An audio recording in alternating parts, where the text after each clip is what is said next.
Buenas noches a todos. Entonces vamos a continuar con el estudio, en este caso, de las enfermedades anaeróbicas de los vinos.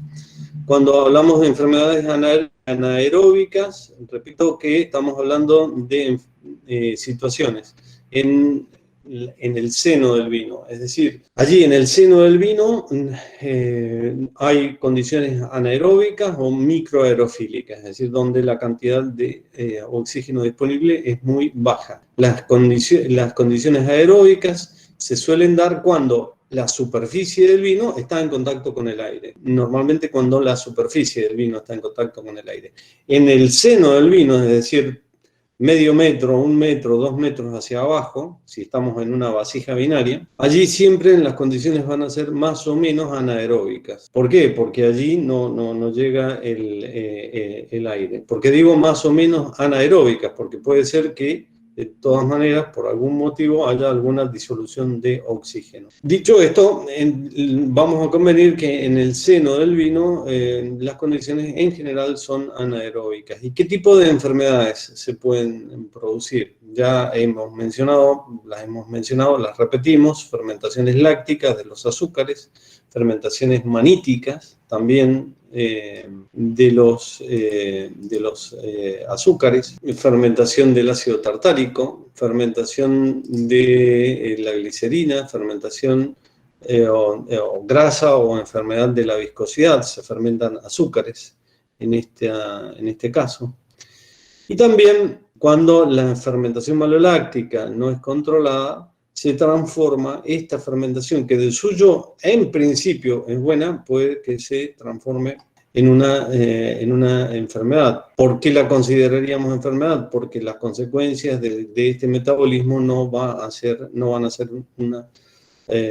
buenas. Bien, comenzamos entonces ahora a centrarnos en el estudio de las primeras de las enfermedades anaeróbicas, la fermentación manítica. Decimos que es la primera de las enfermedades anaeróbicas porque, siguiendo el curso, la lógica de la elaboración del vino, en condiciones anaeróbicas, esta es la enfermedad que en el tiempo es la primera que se puede dar. Entonces la pregunta: ¿cuándo y en qué condiciones se produce esta alteración? Normalmente cuando en el mosto hay una concentración de lebulosa elevada. Tiene que tener más de 10 gramos por litro de lebulosa. A quienes le tocó desarrollar el tema de los azúcares, una de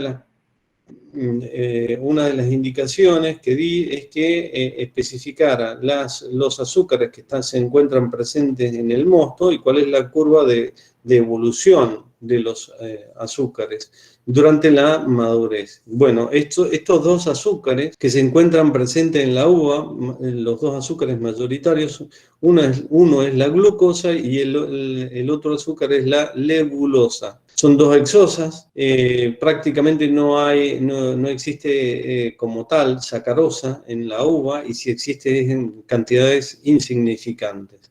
Pero por mayoría los dos azúcares que se encuentran casi en cantidades equimoleculares, es decir, casi 50 y 50%, no es exactamente así, pero es muy aproximado lo que estoy diciendo, son estos dos azúcares, glucosa y lebulosa.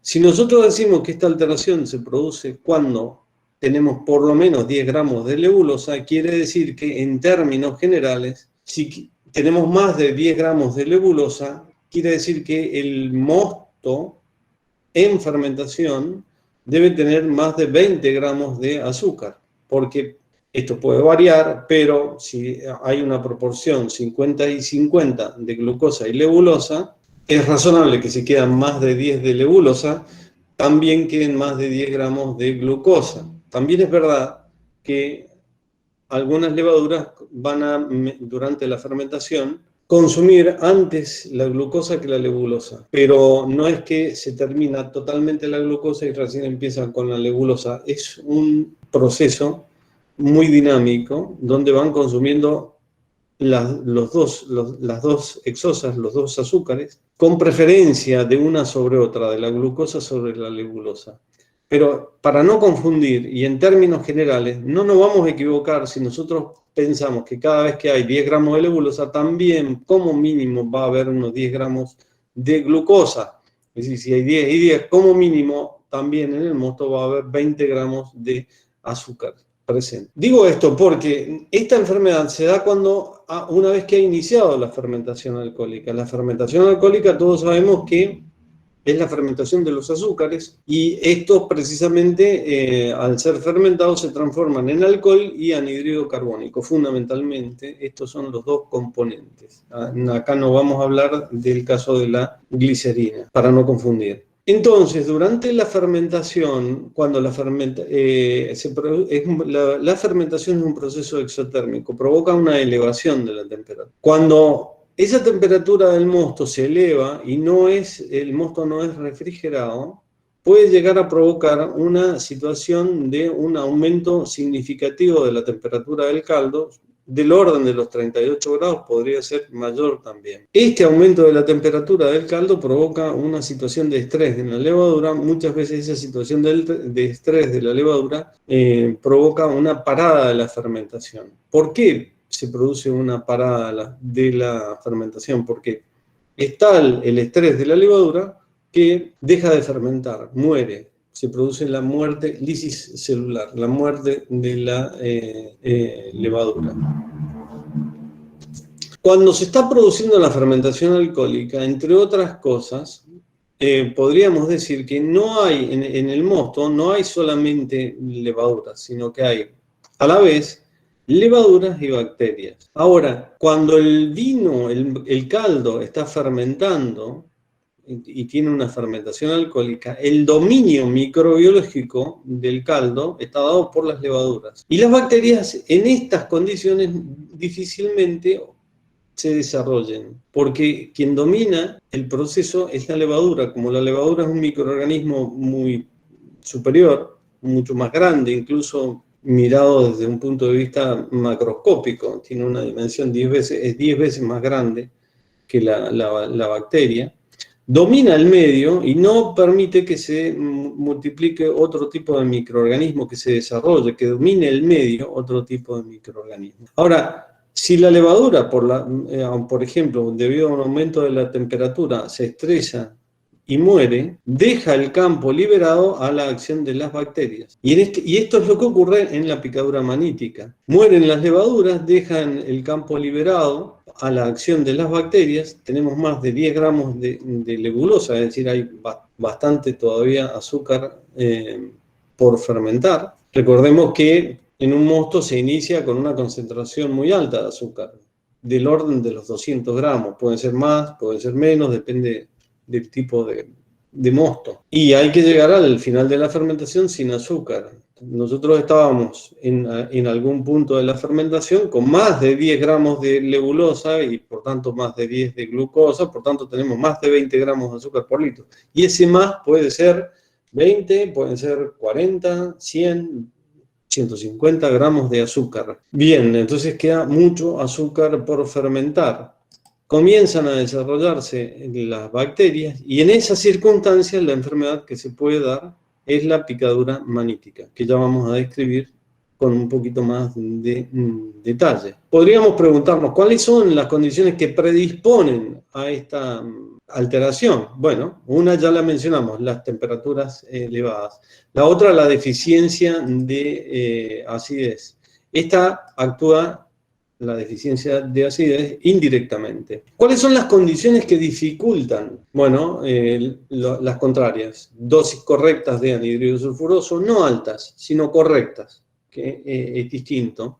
Ya podremos hablar sobre las dosis adecuadas de anhídrido sulfuroso cuando estudiemos enología. Simplemente ahora quédense con este criterio: dosis correctas de anhídrido sulfuroso, que siempre en fermentación van a ser muy bajas, del orden no más allá de unos 4 gramos por hectolitro de anhídrido sulfuroso total, 4 o 5 gramos por hectolitro. En algún caso muy particular puede ser algo más.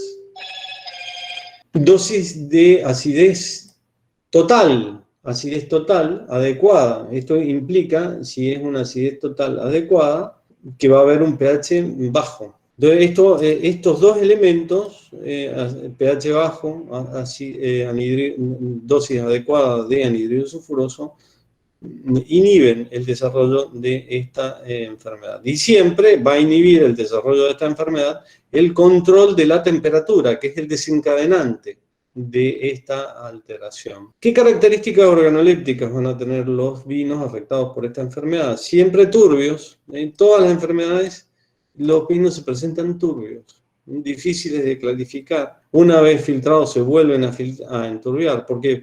Porque están los microorganismos generando inconvenientes. Bien, como tiene una acidez deficiente, un pH alto, los vinos tienen poca vivacidad, cambia el color. El aroma huelen a frutos sobremaduros, pasados, en algún caso extremo a vinagre, se forma acetaldehído, el compuesto que habíamos visto la semana anterior con la picadura acética. Y el sabor característico es el del dolce amaro, le dicen en Italia agridulce. Bueno, ¿cuáles son las bacterias? Son muchas las bacterias. Recuerdo lo que ya vimos, que no hay una relación biounívoca entre bacterias y enfermedades. Son en general se transforma por acción de las bacterias lácticas en un alcohol, manitol, de ahí el nombre de la enfermedad, manitol. Fíjense que entre las dos moléculas hay solamente un átomo de hidrógeno, de diferencia. De modo que los pesos moleculares de estos dos compuestos son muy parecidos. Hay uno de diferencia únicamente. Bueno, ¿qué otras? Esta es la reacción principal, es decir, la lebulosa se transforma en manitol. ¿Qué otras reacciones se producen? Porque nunca las enfermedades no son lineales, siempre son complejas. Entonces se transforman algunos otros componentes. Y esto es muy importante prestar atención porque ayuda al diagnóstico. Evidentemente, el manitol no es una sustancia natural del vino, de modo que si aparece es signo claro de que el vino ha sufrido una picadura manítica. Pero hay otros análisis que también ayudan a dilucidar si se ha producido la enfermedad. Por ejemplo, la glucosa. A partir de la glucosa, que también es degradada, a partir de la glucosa no se forma manitol. ¿Qué se forma? Ácido láctico, ácido acético, alcohol etílico y anhídrido carbónico. A partir del ácido cítrico se va a formar ácido láctico y ácido acético. Y como compuestos secundarios aparecen el ácido propiónico, el ácido butírico. ¿Cómo estos vinos son fácilmente reconocibles? ¿Por qué? Por el gusto, agridulce, la acidez volátil elevada.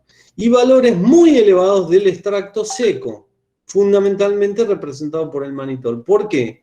Porque este alcohol pesado, el manitol, permanece en el extracto seco del vino. Es importante tener el concepto de cuáles son los componentes que forman el extracto seco. Por ejemplo, los azúcares, en el vino testigo habrá lebulosa. En el vino testigo sin la enfermedad hay lebulosa. Y luego del ataque, en el vino problema hay manitol. Desaparece el azúcar, pero hay manitol. Este azúcar va a desaparecer del extracto, pero va a aparecer otro componente que es un poquitito más pesado todavía que el azúcar. Muy poca diferencia, pero un poquitito más pesado que el azúcar. De modo que en el vino no hay azúcar, pero lo mismo va a tener un extracto seco elevado. ¿Cómo lo vemos? Y si en el vino testigo hacemos una determinación de extracto libre de azúcar reductor, vamos a tener el extracto seco de un vino normal, sin azúcar reductor. Si al vino problema hacemos el mismo análisis del extracto seco libre de azúcar reductor, va a aparecer como que el extracto seco se ha aumentado enormemente. ¿Por qué? Porque aquí no va a haber azúcar, pero sí va a haber manitol, que pesa prácticamente igual que el azúcar. Entonces, de acá a acá se produce un aumento del extracto seco libre de azúcar reductor equivalente a la cantidad de lebulosa que se transformó en manitol. Esta es la clave para descubrir esta enfermedad y para poder diagnosticarla. ¿Cómo se previene esta enfermedad? Bueno, empleando dosis adecuadas de anhídrido sulfuroso, pero sobre todo teniendo mucha precaución con la higiene. Y muy importante, que es el desencadenante de todo el control de las temperaturas de fermentación. Podríamos decir que en todas las bodegas donde hay control de temperatura de fermentación, esta enfermedad ya desaparece, no hay posibilidades de que ocurra. Y si hay control de fermentación y control de sanidad, prácticamente no hay ninguna posibilidad de la ocurrencia de esta enfermedad. Si además de esto se corrige la acidez total, bien, ya se completa la totalidad de las precauciones. Bueno, ¿y qué ocurre si de todas maneras se produjo la enfermedad? Bueno, hay algo, un tema que puso a punto Vogt, es un autor que lo ha encuadrado al tema, pero no ha estado del todo desarrollado. Vogt decía que un Acetobacter xylinium tiene la propiedad de oxidar el manitol a lebulosa, es decir, provoca una bacteria, provoca la oxidación.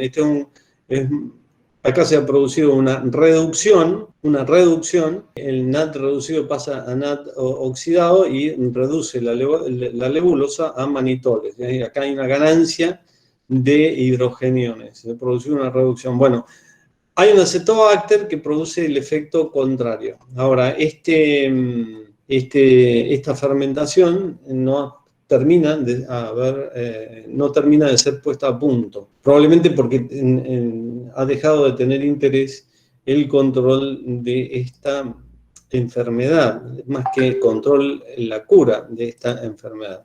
Cosa que se previene muy fácilmente controlando, como dije, la limpieza, la temperatura y en un correcto trabajando con un correcto pH. Bien, de esta manera hemos completado la enfermedad de fermentación manítica.